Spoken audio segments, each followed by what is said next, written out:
سنا ہے کہ جسٹس اعجاز الحسن کے خلاف بھی کوئی ریفرنس تیار ہے، وہ بھی جلد فائل ہو جائے گا۔ کوشچن اس کہ آپ کو پتہ ہے آؤٹ آف کورٹ سیٹلمنٹ کا لفظ ہم سنتے آئے ہیں،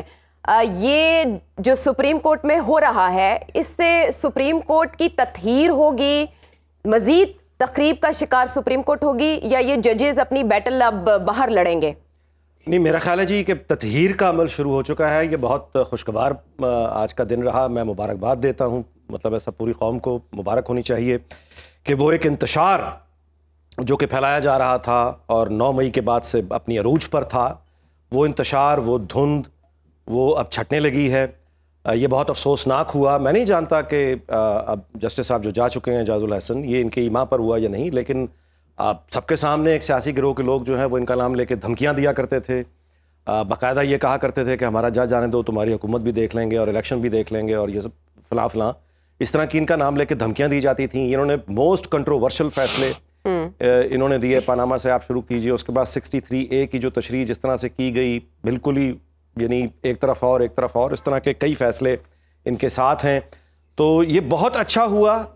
کوئی اور مطلب میں سمجھتا ہوں کہ اگر جوڈیشری ہماری امید کرنی چاہیے مزید بہتر ہو، تو یہ اگر بہتر ہوتی تو نہ تو وہ کلمات ہم سنتے جو آج چیف جسٹس آف پاکستان نے ادا کیے۔ انہوں نے خود جب یہ کہا کہ عدلیہ کی ساکھ کو تباہ کر دیا گیا، تو یہ ایڈمیشن ہے۔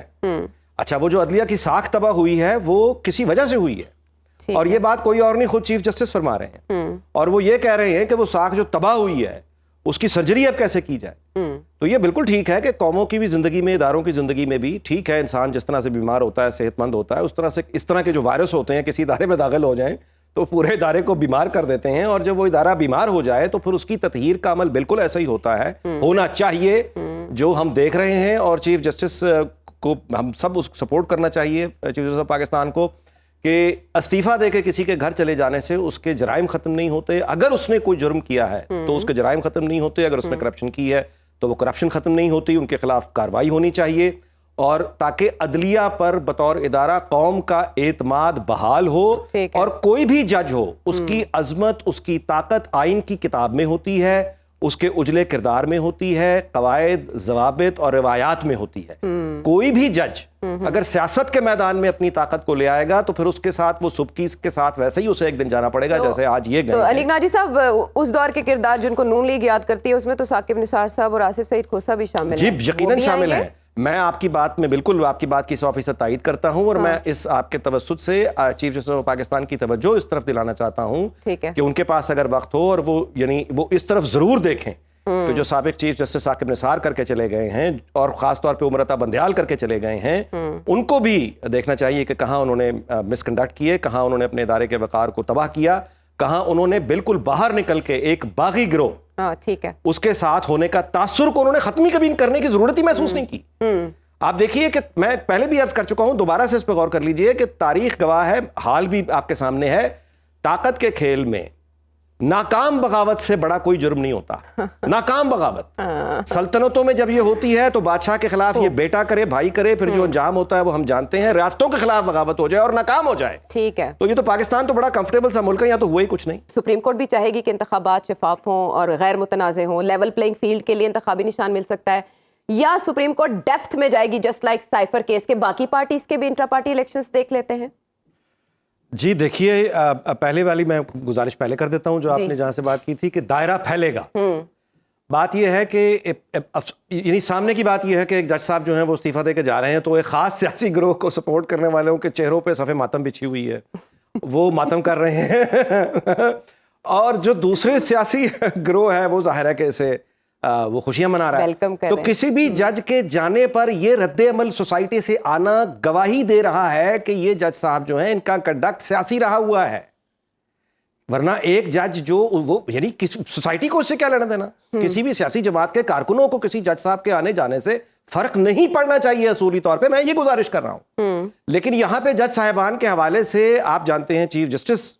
تک کے اہل خانہ کے حوالے سے، مطلب اگر یہ حقائق سامنے آ رہے ہیں، الزامات آ رہے ہیں، آڈیو ٹیپس آ رہی ہیں کہ کوئی جج صاحب کے بیٹے جو ہے چیمبر چلا کے کیسز کا یعنی کوئی الزامات لگائے جاتے ہیں کہ پیسے پکڑ رہے ہیں، سیاسی جماعتوں کی ٹکٹیں کی خرید و فروخت میں، مطلب اگر اس طرح کی اولاد کے حوالے سے باتیں آئیں گی، پھر ان کے اہل خانہ کی آڈیوز آ جائیں گی جس میں وہ ایک سیاسی جماعت سے انتہائی نفرت کا اظہار کریں گے، دوسری سیاسی جماعت سے انتہائی محبت اور شفقت کا، جنون کا اظہار کریں گے، تو یہ ہیں وہ تمام چیزیں عدلیہ کے وقار کو جن سے ٹھیس پہنچتی ہے. یہ ہے عدلیہ کا مقدس ایوان جہاں پہ اس کی ساکھ جو ہے وہ بالکل وہی ہوتا ہے جو خود آج چیف جسٹس آف پاکستان نے تسلیم کیا. لہٰذا اس ساکھ کو بحال کرنے کے لیے عدلیہ کا جو مقدس ادارہ ہے اس پہ عوام کے اعتماد کو بحال کرنے کے لیے ضروری ہے کہ وہ تمام کنٹروورشل کریکٹرز جن کے اہل خانہ کے حوالے سے اور جن کے اپنا کنڈکٹ کے حوالے سے معاشرے میں تقسیم آئی, انتشار آیا اور یہ تاثر آیا کہ وہ سیاسی گروہ میں ایک خاص طرح کے سیاسی نظریات رکھتے ہیں, ان کے جانے سے عدلیہ کا وقار بحال ہوگا اور یقیناً یہ دائرہ پھیلنا چاہیے. ٹھیک ہے, یہ ہائی کورٹس میں بھی آنا چاہیے, نچلی سطح کی عدلیہ میں بھی آنا چاہیے, مکمل پھیلنا چاہیے. یہ ہوگی پہلی بات. اور دوسری بات رہی بلے کی, دیکھیے وہ تو عدالت نے فیصلہ کرنا ہے جو کرنا ہے, لیکن یہ ہم سب جانتے ہیں کہ یہ جو اعتراض ہے انٹرا پارٹی الیکشن کا, یہ 2021 میں الیکشن کمیشن نے اس وقت کیا تھا جب ایک 1 پیج کی بڑی گونج ہوا کرتی تھی. تو یہ کوئی نئی بات نہیں ہے. اب اس کے جو قانونی جو پہلو ہیں, میں عدالت تو نہیں لگا سکتا. جب ایک عدالت, یہ میرا کام ہے, نہ ہم میں سے ٹی وی میں کسی کو عدالت لگانی چاہیے, نہ پریڈکشنز کرنی چاہیے کہ کیا فیصلہ ہوگا کیا نہیں ہوگا. لیکن یہ جو ایک, جیسے میں نے کل گزارش کی تھی آپ کے شعبے بیٹھ کے, میں نے دیکھا تھا کہ الیکشن کمیشن نے وہ اپڈیٹ نہیں کیا, وہ بلے کا نشان ابھی تک نہیں کیا اور وہ اب اپیل میں جا چکے ہیں. لگ اس سے یہ رہا ہے ہمارے تاریخی پس منظر میں کہ یہ ان کو نشان نہیں مل پائے گا کیونکہ انٹرا پارٹی الیکشن کا والا معاملہ رہے گا. اور میں اپنی بات کا اختتام اس بات پہ کرتا ہوں کہ یہ بہت اچھا ہوا ہے اور آنے والی منتخب حکومت جو ہے اب وہ کسی انتشار میں کام نہیں کرے گی. اب دھند چھٹ رہی ہے اور جو ہمیں اسٹیبلٹی چاہیے, ہمیں اگر اکانومی کو ٹھیک کرنا ہے, حالات ٹھیک کرنے ہیں, اس کے لیے ہمیں اسٹیبلٹی چاہیے, کلیئرٹی چاہیے. اگر یہ انتشار موجود رہے گا, آج کچھ ہے کل کچھ ہے, صبح پتہ نہیں شام حکومت گئی رہتی یا نہیں رہتی, تو اس کے ساتھ تو کوئی آپ چھوٹا سا کاروبار نہیں چلا سکتے. کاروبار مملکت کیسے چلا پائیں؟ people are sensing another 10-year plan. Do you think so? جی بالکل, ایک غیر اعلانیہ کہا جاتا ہے کہ غیر اعلانیہ اور ان اناؤنسڈ جسے کہنا چاہیے, ایک نیا 1 پیج فار 10 ایئرز وجود میں آ چکا ہے. نہیں ڈاکٹرن نہیں, ایک 1 پیج وجود میں آ چکا ہے. کہا جا رہا ہے, سننے میں آ رہا ہے, چونکہ ماضی میں یہ ترکیبیں استعمال ہوتی رہی ہیں, اب وہ ترکیبیں اپنے نئے مفہوم کے ساتھ سامنے آ رہی ہیں. میں اس پہ زیادہ بالکل بس, لیکن آپ نے مہر لگا دی. ہم مطلب اتنا کہہ رہا ہوں کہ ہاں یہ ٹرم کوائن ہو چکی ہے.